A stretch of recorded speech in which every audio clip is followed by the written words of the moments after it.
Thank you. आप इतना समझती हैं तो फिर ये क्यों नहीं समझती कि हम लोग अच्छे लोग हैं। हमारा परिवार किसी के साथ कुछ बुरा नहीं कर सकता। वैसे बुरी तो आप भी नहीं हैं, क्योंकि अच्छे लोग ही दूसरों को पानी पिलाते हैं। आप भी एक माँ होंगी ना, तो आप एक माँ का दर्द क्यों नहीं समझ सकती? क्यों आप मुझे दूर कर रही हैं मेरे बच्चों से? क्या बिगाड़ा है मेरे बच्चे ने आपका जो आप उसे चोट पहुंचा रही थी? आप एक माँ होकर माँ की तड़प क्यों नहीं समझ सकती?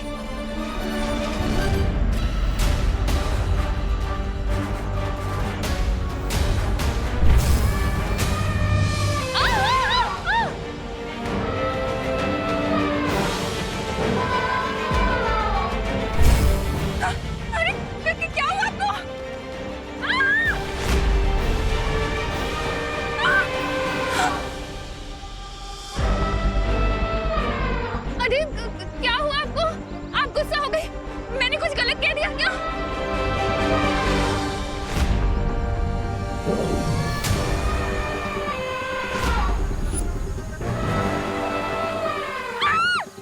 वो नहीं करना आंटी। चलो बालवीर। अभी हमारे जाने का फायदा नहीं है। अगर हमें उस हत्ती को अपने वश में करना है तो हमें उसका बच्चा अपने साथ लेकर जाना होगा। विवान, हमें माँ के बारे में पता चल चुका है। क्या तुम्हें वो हत्ती का बच्चा मिल गया? नहीं भैया, अभी तक तो कुछ पता नहीं चला है। विवान, एक काम करो, तुमने उस हत्ती के बच्चे को देखा है ना, तो तुम उस बच्चे की स्मृतियां अभी के अभी अनन्या के दिमाग में भेजो। हाँ भैया, अभी ट्रांसफर करता हूँ।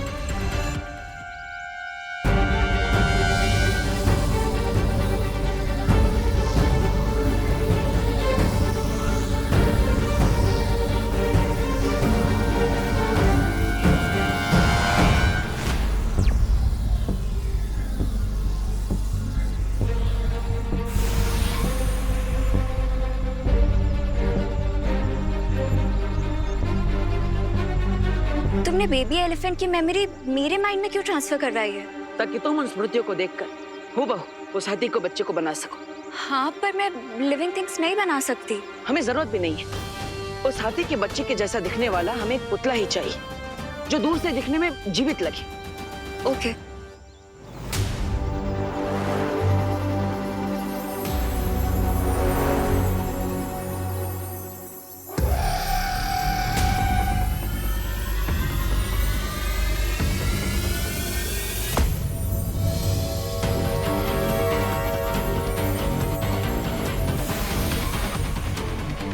तो चलो माँ को वापस लेकर आओ।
माँ ने दिल से बुलाया, बेटा आया।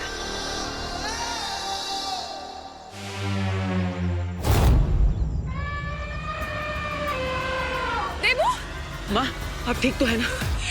मैं ठीक हूँ कि नहीं मुझे कुछ समझ में नहीं आ रहा है। देवू, तुम और और विमान हवा में उड़ रहे हो और ये हत्ती, इसे पता नहीं क्या हो गया है। ये अभी तक तो ठीक थी, अचानक गुस्से में मुझ पर हमला कर दिया इसने। देबू चलो यहाँ से चलते हैं, चलो चलो। माँ, मैं आपको ले जाने के लिए आया।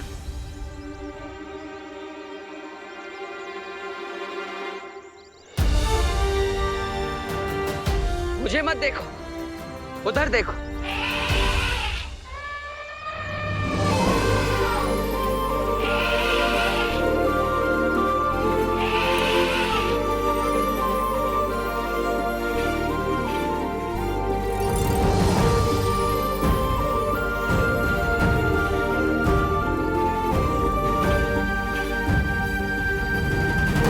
पूरी धरती को स्कैन कर लिया, लेकिन अब तक पता नहीं चला कि उस रे ने बेबी एलिफेंट को कहाँ छुपा रखा है। इसका मतलब ये है विवान कि उसने उसे सिर्फ छुपाया नहीं है, बल्कि ऐसा जादू किया है जिससे वो हमें दिखाई नहीं दे रहा है। तो फिर कैसे ढूंढे उसे?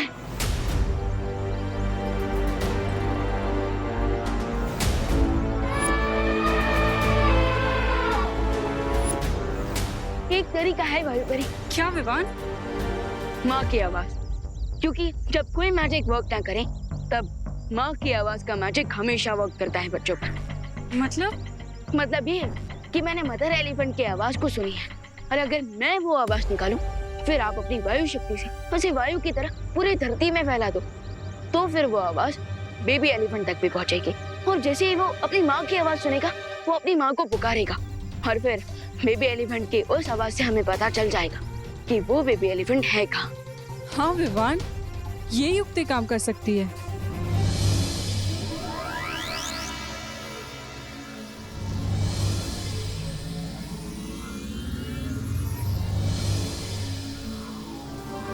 और अब मैं इस आवाज को वायु में मिला के धरती पे फैला देती हूँ।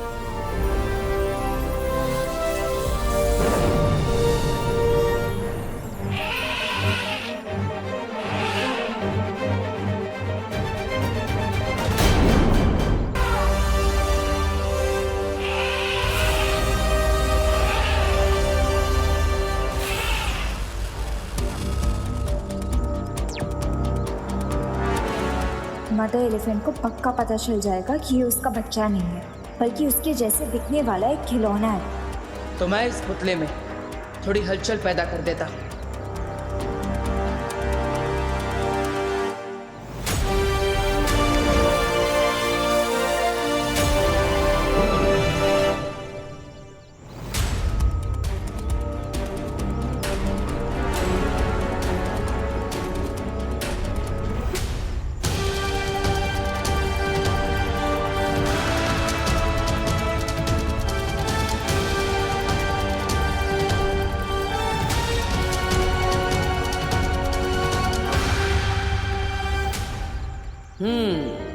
अब ये उसे अपना बच्चा ही समझ रही है।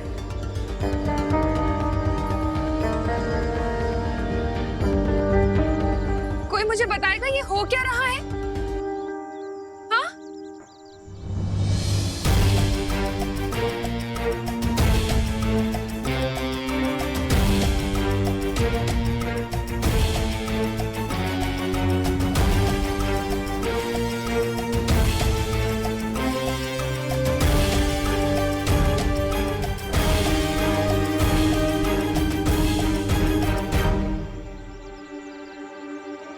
तुम्हें लगता है कि उसे पता लग जाएगा?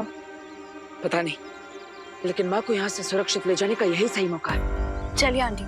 अरे ये क्या कह रहे हो तुम दोनों? एक माँ को नकली बच्चा दोगे असली बच्चे की जगह? धोखा दोगे उसको? ये सही नहीं है। अरे माँ तो अंधेरे में भी अपने बच्चे को पहचान सकती है। लेकिन माँ,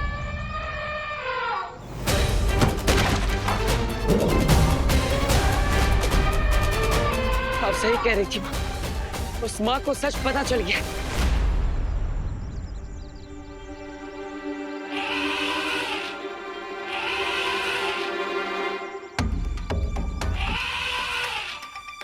विवान, बच्चा अपनी माँ की आवाज सुन के उससे पुकार रहा है। वो किस दिशा में है वायुपरी? वहाँ, उस दिशा में। ठीक है, चलिए।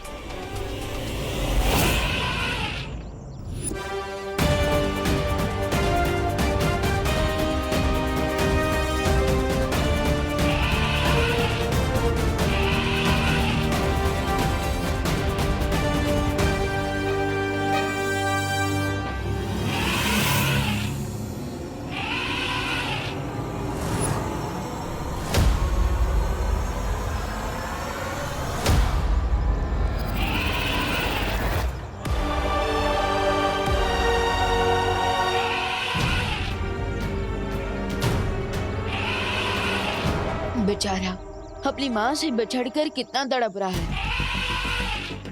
इसकी आवाज सुन के तो ऐसा लग रहा है जैसे ये रो रहा है। ऐसा करके तो रेबेवान की दुश्मनी के भी लायक नहीं रहा। चलिए वायुपरी, हम इस बेबी एलिफेंट को यहाँ से बाहर निकालते हैं। कोई बच्चा अपनी माँ से दूर हो जाए, ये रेबेवान देख नहीं सकता।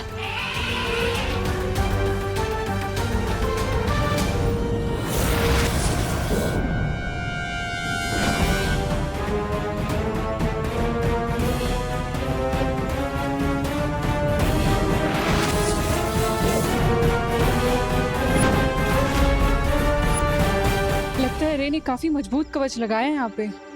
हमें साथ में मिलकर शक्ति प्रयोग करना पड़ेगा।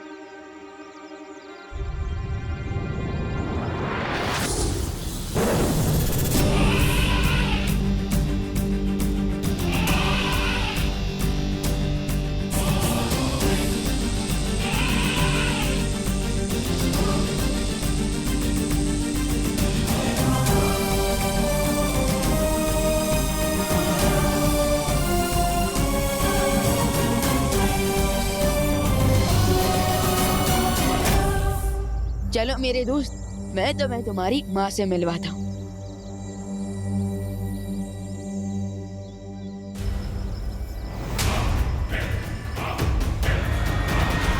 हाय एवरीवन, कैसे हो? अब ये तो मैं पूछूंगा नहीं, क्योंकि अगर ठीक भी हो तो ज्यादा देर ठीक में रहने नहीं दूंगा। तुम्हें क्या लगा था तुम दोनों हमारा जादुई कवच तोड़ोगे और हमें पता भी नहीं चलेगा?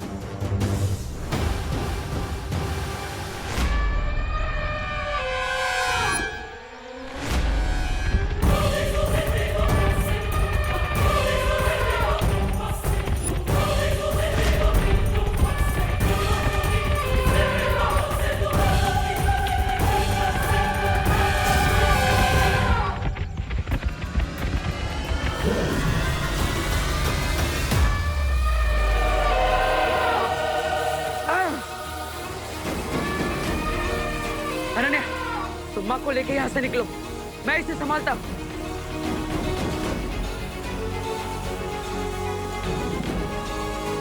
चलिए करना जी। नहीं अनन्या, लेकिन उसका बच्चा, वो तो उसे नहीं मिला ना। उसको विवान ले आएगा। अभी इसके गुस्से से बचने के लिए हमें यहाँ से चलना ही होगा। चलिए। नहीं, जब तक उसे उसका बच्चा नहीं मिल जाता तब तक मैं यहाँ से नहीं जाऊंगी। माँ, अनन्या की बात मानिए, जाइए यहाँ से।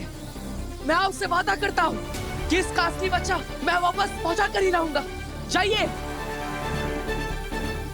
आंटी, अभी उसके बच्चे के बारे में नहीं, आप अपने बच्चों के बारे में सोचिए। अगर आपको कुछ हो गया तो उनका क्या होगा?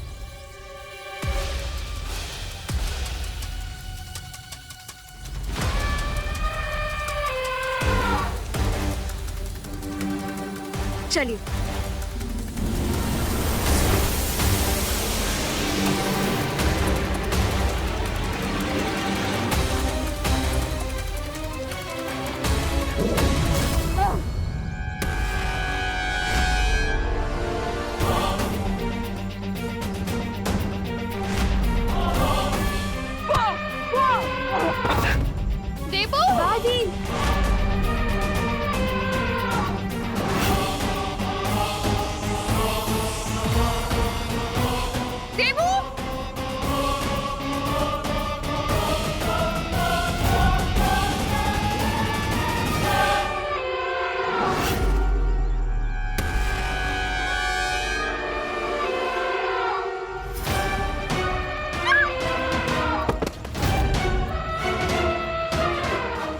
रे, देखो, तुम्हें भी पता है कि यहाँ क्या होने वाला है। मैं इस बेबी एलिफेंट को यहाँ से लेकर जाऊंगा, तुम मुझे रोकोगे, हम लड़ेंगे और हमेशा की तरह अपनी मुंह की खाएगा। छोटा बालिर अपनी मुंह की खाएगा। ऐसा सोचना भी तुम सबके लिए हानिकारक होगा। इसलिए मैं तो कहता हूँ कि टेक अ चिल पिल और ले जाने दो मुझे इस बच्चे को उसकी माँ के पास। इससे सबका टाइम बचेगा। अच्छी बात है विवान कि तुम टाइम सेव करना चाहते हो। आई एम सॉरी, और मैं तो टाइम वेस्ट करना चाहता हूँ।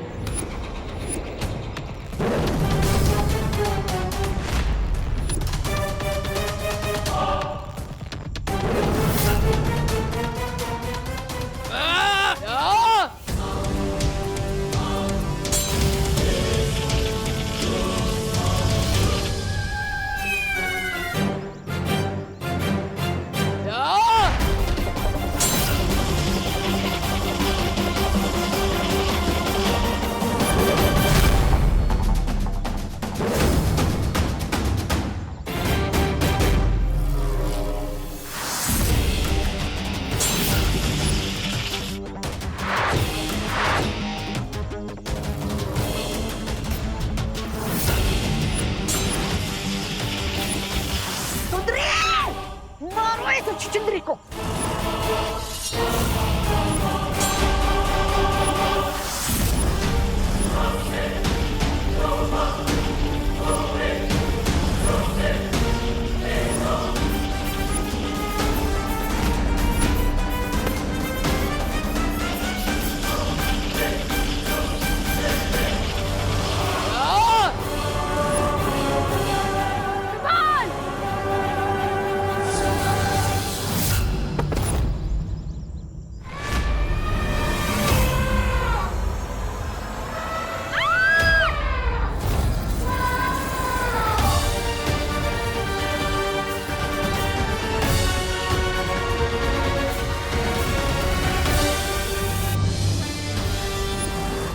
माँ पीछे आइए, माँ पीछे आइए, पीछे आइए।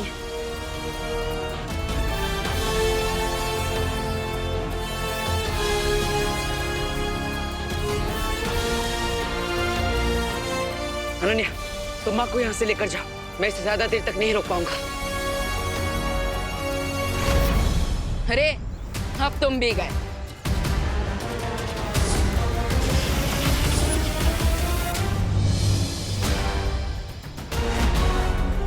बेबी एलिफेंट के पास पहुंचकर भी हम मुझे रे और उसकी गैंग से नहीं बचा पाए, लेकिन अब चाहे रे कहीं भी गया, मैं एक बच्चे को उसकी माँ से दूर नहीं रहने दूंगा।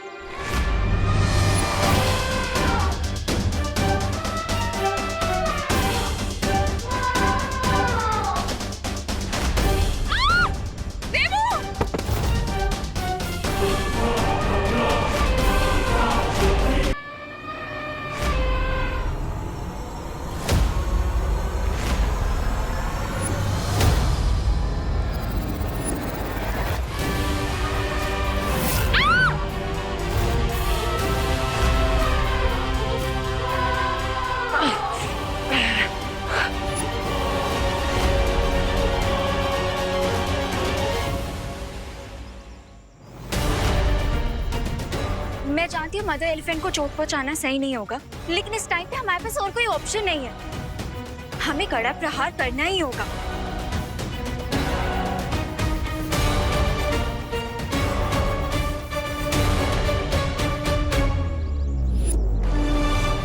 कड़ा प्रहार होगा, लेकिन इस हत्ती पर नहीं, इस जमीन पर। इस जमीन पर प्रहार करके मैं इतना गहरा गड्ढा बना दूंगा जिसके अंदर ये कैद हो जाएंगी और फिर बाहर नहीं निकल पाएंगी।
ये तो हाथियों की पूरी सेना है।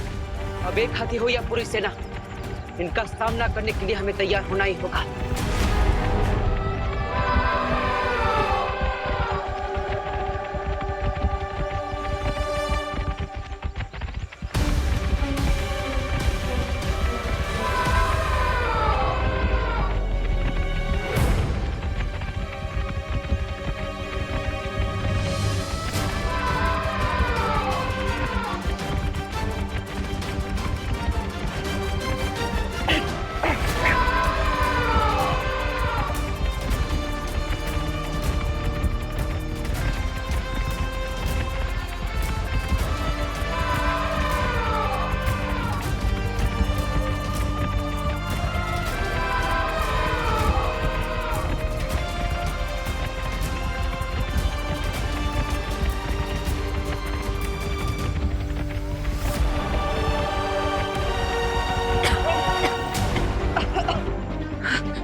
बिना छुए ही चले गए।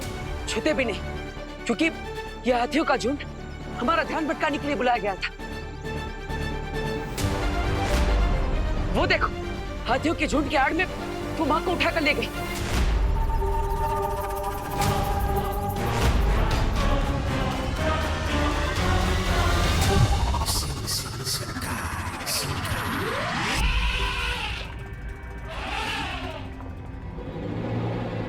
उल्लू, बनाया तुमने छोटे बालवीर को। लेकिन रे, विवान ने इसे जैसे पहले ढूंढ लिया था, अगर दोबारा ढूंढ लिया तो? नहीं ढूंढ पाएगा, क्योंकि इस बार मैं ऐसा चक्रव्यूह रचूंगा जिसमें दोनों बालवीर एंटर तो कर पाएंगे, लेकिन एग्जिट नहीं कर पाएंगे। एक और बार हार पहनाना चाहता हूँ मैं तुम्हें। ऐसा कहा मैंने। जीत का हार भी पहनूंगा, लेकिन उन दोनों बालवीर के मेरे चक्रव्यूह में हमेशा के लिए फंस जाने के बाद।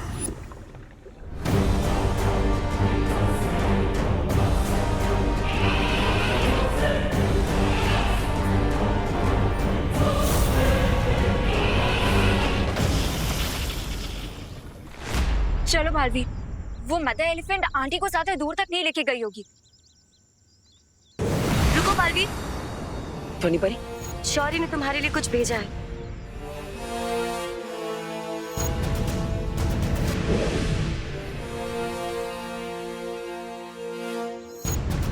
शौर्य को पता चला कि तुम माँ हाथी पे प्रहार करने वाले थे।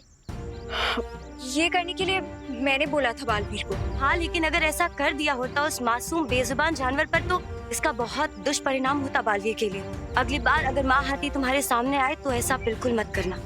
मैं जानता हूँ ध्वनि परी, मैं खुद चाहे जितने भी चोट क्यों ना खा, लेकिन मैं किसी भी मासूम और बेजुबान जानवर पर कभी वार नहीं करूंगा। लेकिन वो आंटी को अपने साथ ले गई है, उसको रोकने के लिए कुछ तो करना होगा ना ध्वनि परी।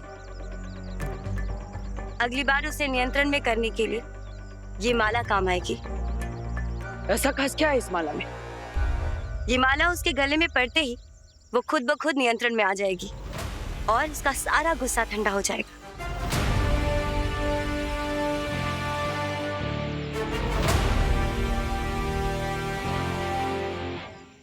ठीक है ध्वनि परी। लेकिन अब मदर एलिफेंट को ढूंढेंगे कैसे? मैं वापस से ड्रोन कैमरा लाऊं?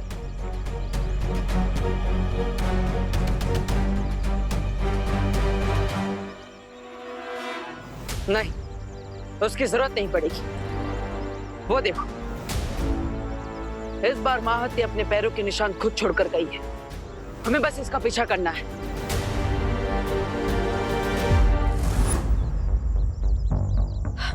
भाई भाई, फिर से हमें आपकी वायु ट्रिक यूज करनी पड़ेगी बेबी एलिफेंट की लोकेशन ढूंढने के लिए। तुम्हें ऐसा कुछ भी करने की जरूरत नहीं है विवान। एक काम करता हूँ, मैं ही तुम्हें वहां जाने का पता बता देता हूँ।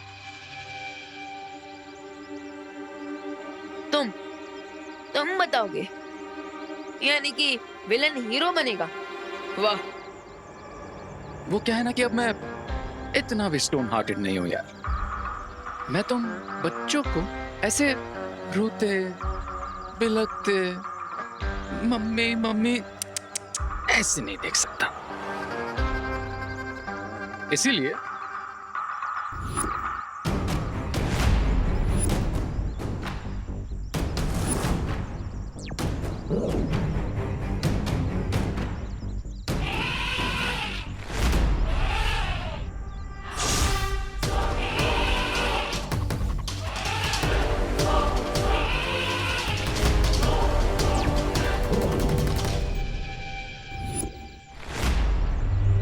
अभी डिवाइस लो, इस बटन को प्रेस करो और जुप से उस बेबी एलिफेंट के पास पहुंच जाओ।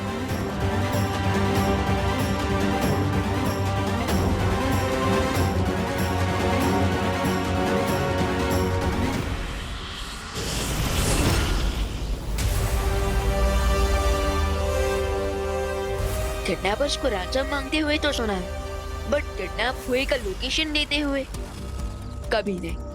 कुछ तो गड़बड़ है। हाँ विवान, और हमें उसकी इस चाल में फंसना नहीं चाहिए। भाई बरी, मुश्किलों से डरने की कोई चॉइस नहीं होती बालवीर के पास। हिरोइन की चाल में मैं अभी फंसूं क्या बात में? मुझे फंसना तो है, लेकिन माँ को बचाने के लिए मैं किसी भी खतरे को लेने के लिए तैयार हूँ। अगर आप चाहें सो मत आइए मेरे साथ। जिस कार्य के लिए बालवीर कभी पीछे नहीं हटे, उसके लिए वायु परी कैसे हट सकती है?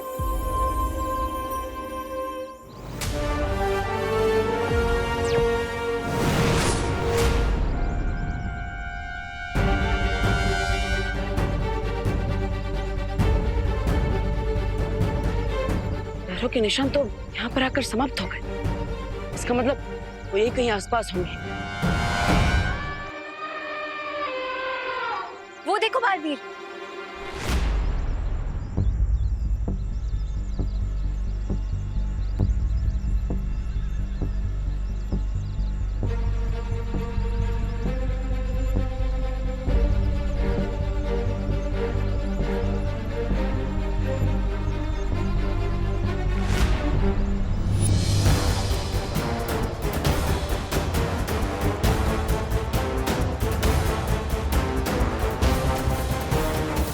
इस बार सिर्फ सेना आई नहीं बल्कि घेराबंदी की गई ताकि हम करुणा जी तक ना पहुंच पाए। वही तो, मदर एलिफेंट को हार पहनाना तो दूर की बात है, इन बाकी के हाथियों की दीवार को कैसे पार करेंगे हम? हाँ, और साथ ही साथ हम इन हाथियों पर वार नहीं करेंगे। एक हाथी को संभालना इतना मुश्किल हो गया था भारत नगर में, अब इन बाकी के हाथियों को कैसे संभालेंगे हम, वो भी बिना मैजिक पावर्स के?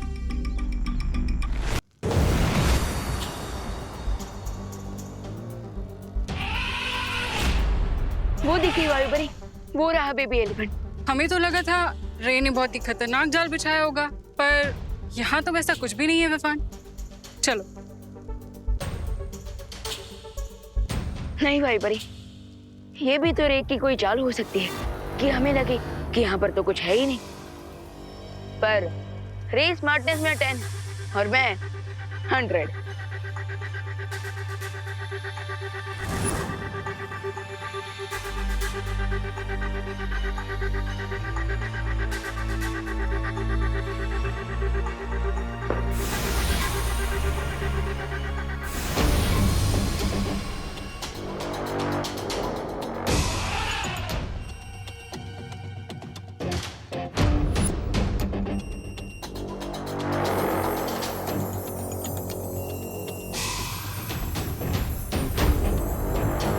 ये तो सांप सीढ़ी का गेम बना हुआ है और वो भी लाइव। इसका मतलब हाथी के बच्चे को बचाने के लिए हमें ये गेम खेलना पड़ेगा शायद, पर उससे पहले मैं एक बार सीधा बेबी एलिफेंट तक पहुंचने की कोशिश करता हूँ।